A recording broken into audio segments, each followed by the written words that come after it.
All right, the attendance tonight was 19,081, was sold out, $9 million gate. The fight of the night, Yuri versus Roundtree. Performance of the night goes to Yuri, Pereira, and Pfeiffer. So Yuri was in the fight of the night, performance of the night, he gets 100 grand. The other guys get 50. What's up, boys? Dan right here. Hi. We got to start with the main event. I mean, Pereira was obviously one of the biggest stars in the sport, but after a performance like that, it just seems like he could really be the face of this organization at this point. Yeah, you know, people love him. People love the way he fights, and can't be bummed out with the way he performed this evening. So He seemed to tease that maybe he was going to call for a John Jones fight, but then kind of pulled it back after, you know, learning about Arthur. Is him going to heavyweight something you would entertain at this point? So today I was at work and I had a bunch of meetings over there this afternoon, and I went over to the PI, and he was over in the PI. And I'm like, well, you're the last guy I expected to see here today. What are you doing here? And they were telling me, we want to fight at heavyweight. I said, how about we win tonight and focus on tonight, and then we could talk about, you know, heavyweight. And I don't know. I don't know. There's still fights here in this division, but we'll see. I mean, this guy has been an absolute stud for us. He's on vacation in Australia, flies over and fights because, you know, somebody fell out. He fights when he's hurt. He doesn't care. He wants to fight everybody. He wants to move up to heavyweight. You know, he's a dream to have in this organization. Speaking of the other fights in this division, Carlos Ulberg was in attendance. He spoke with us backstage, and he said, you know, he wants the title shot, but he's willing to fight anybody to get it. Yuri obviously also believes he deserves the next title shot. Two great performances, I guess. Is that a Tuesday conversation, or do you already kind of know what's next for them? Yeah, I think there's a lot of things to talk about on Tuesday after tonight. Yeah. And what did you make of Merab's performance? Pretty impressive against Conor. So I found Merab on looking for a fight, and literally Matt Serra told me that night, this guy's going to be one of your greatest champions ever. It took me a while to see it, and a lot of other people, I think. You know, everybody always doubts him. Corey is a very, very fucking tough guy, and you know, wasn't the most exciting fight of the night, but Merab dominated. He seems to want to fight in December, to the surprise of no one. Is that something? I guess you'd entertain another short notice fight for Merab. What did he say? He wants to fight in December pay-per-view. December? Yeah. There's another Tuesday conversation. What did you make of Youssef Zalal's performance too? Yeah, I know. We talked about him. Sucks that he didn't get any money, but looked great. Yeah. Yuri Khalil. We'll send him something. It won't be 50, but we'll give him something. Yuri Khalil, that last round's got to be one of the wildest rounds you'll ever see. Incredible. I mean, to be honest with you, as we were talking about this fight leading up to it, that's what we thought all three rounds were going to be, if it went that far. And just last one for me. What did you make of the Patchy Mix fight? A lot of people seem to think that he had done enough to deserve the victory. That he's what? Daniel Cormier and a lot of other people seem to think he did enough to earn the win. Well, I don't know. Yeah, I don't know what to say about that. Dana, do you think Alex's performance tonight shows how compromised he was going into the first fight? Alex Pereira's performance tonight, how it shows how hurt he was going into the first Ankalaev fight. He said that he wasn't 100%, but it seems like a different... Yeah, I mean, it's one thing to say that, and then you come in and deliver like you did tonight. You know, yeah, I mean, he did everything he said he was going to do, and... What is your hesitation about him going up to heavyweight? He's mentioned it a few times in the past. He always wanted that John Jones fight, and I understand why maybe that fight wasn't appealing to you, but what is your reservations about sending him to heavyweight at this point? Probably that he was a middleweight. He was a middleweight, and he's going to jump up 2 weight classes in the UFC. It's not like jumping up 2 weight classes in boxing. It's, you know, it's a big jump. And as far as Yuri's performance... And it's not that I have any reservations about it. I mean, the guy is you know, he's in a division that there's still some interesting fights. I don't know. It's just I like the guy so much. We'll see. We'll have to talk about it. I just don't see why, unless he wants to retire, why throwing him in at heavyweight makes any sense. Other than I just end up saying he wants to do it so bad, I'll just say yes. I don't know. And with Yuri, obviously, he's down 2 rounds, comes out in that 3rd round and does exactly what you want your guys to do, right? Just goes for the kill and pushes forward and forward. Do you wish Yuri? more? Yeah. Yeah. I think, as you started to see the body shots and the knees to the body that he was throwing, I think Khalil started to gas too. And then, once it turned into a phone booth fight, somebody was going to get clipped and knocked out.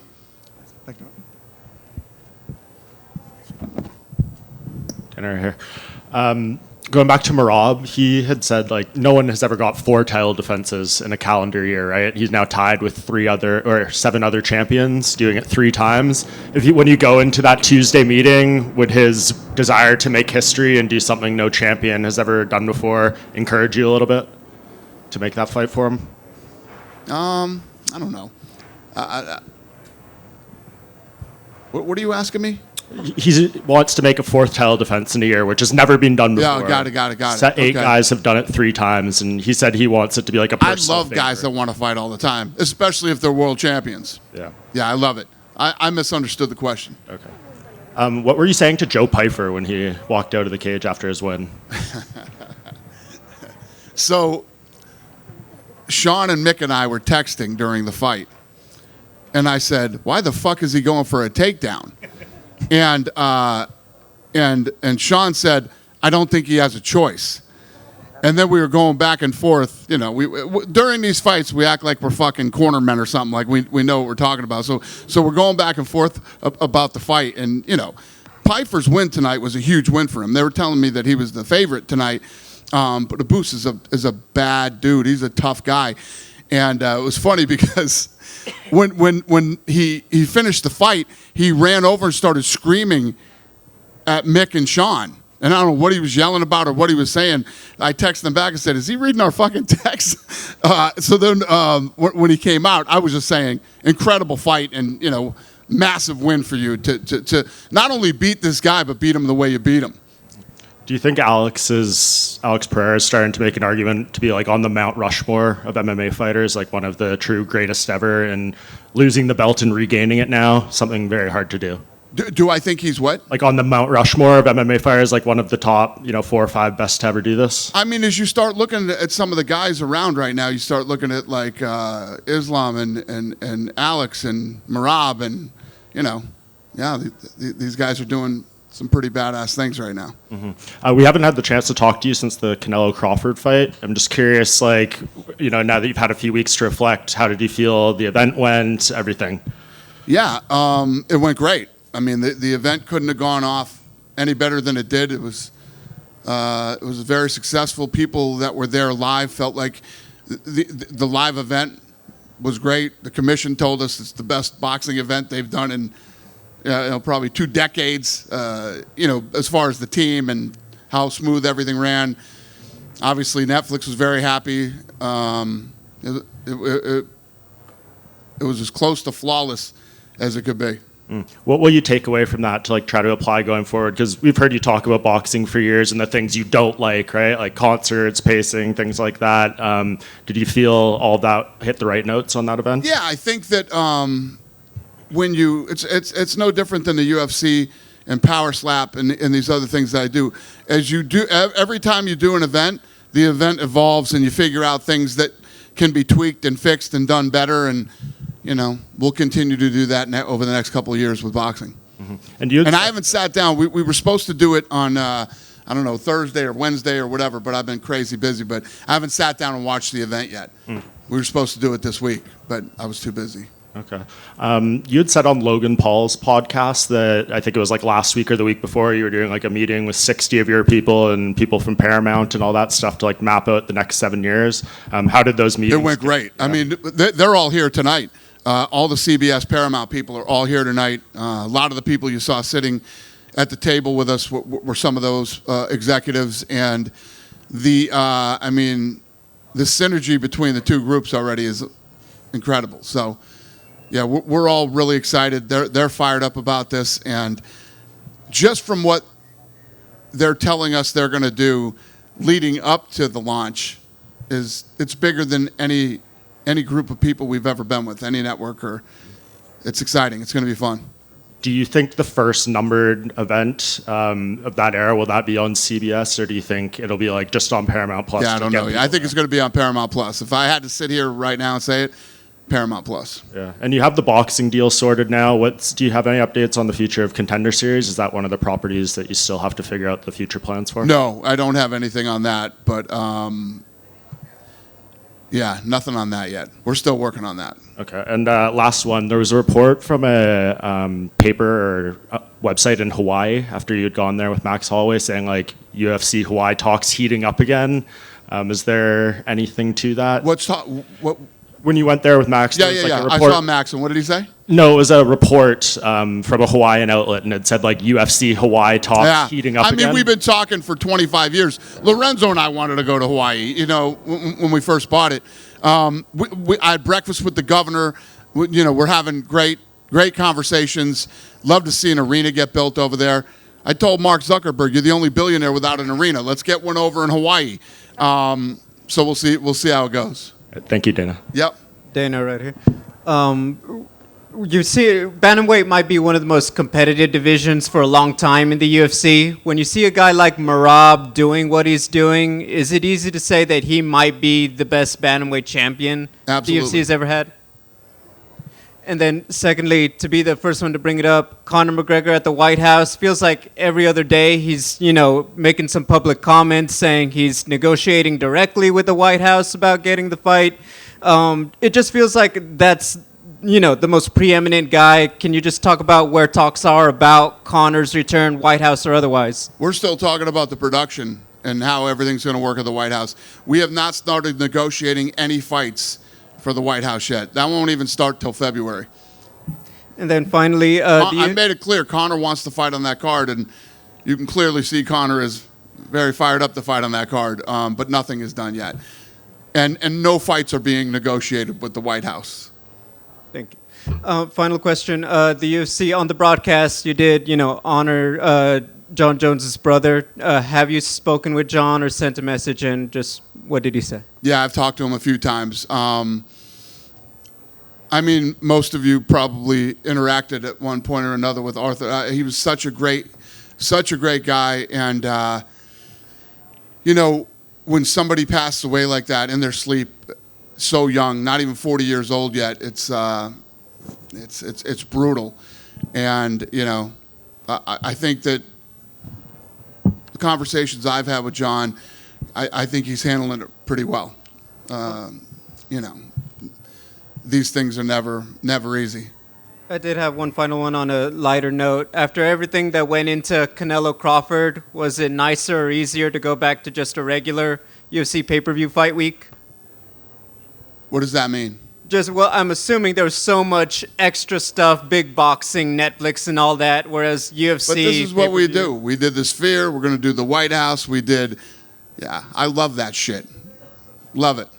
Thank you. The answer is no.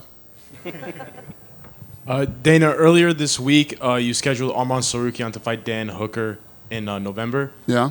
And will the winner of that fight become the number one contender in the lightweight division? Will the number of that... Yeah. Yeah. Thank you, Dana. You're welcome. Dana over here. Just shifting back over to Canelo Crawford. I know you mentioned it was a great experience for you. Did any part of that experience promoting that fight here at the Allegiant change your take on stadium events for the UFC side of things? No. And I hate stadiums. Fair enough. But I'll tell you this. The production team did a great job of making it feel not like a stadium. The live event and especially I got a lot of good feedback from people who were there and people who are regular fans of boxing and go to boxing events. So we got a lot of good feedback from it. And like I was telling him earlier, we'll just get better and better and better every time we do it. How did that challenge compare to September the year prior doing Noche at the Sphere? What's that? They're all different in their own ways. Noche was really expensive, and you had to get a lot of really technical shit that not a lot of people know how to do done in a very short amount of time. So when you think about it, we did Noche as a sports organization. I thought after we did it, people would all be trying to do it. Nobody's fucking trying to do that. You notice that? The answer to that, and the reason that is because It's very complicated to do, and it's very expensive. We're literally the only ones that have done it. For sure. Last one for me. Alex Pereira was seen once again grabbing his toe there at the end. Did you catch that by any chance? Did you see Alex grabbing his toe? Huh? What's that? Yeah. He definitely either dislocated or broke his toes or something. I don't know that for a fact, but I saw what all of you saw, and it definitely looked like he fucked his toes up.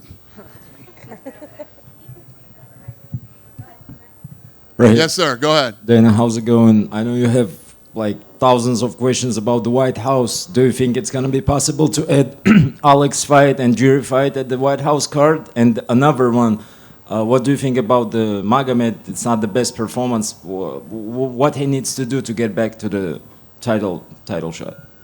Hit me with that one.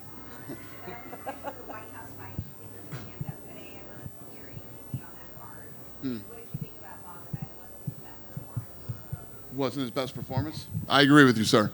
I mean, I don't know what else to say to you other than that. You know, he had a rough night, and then I think that.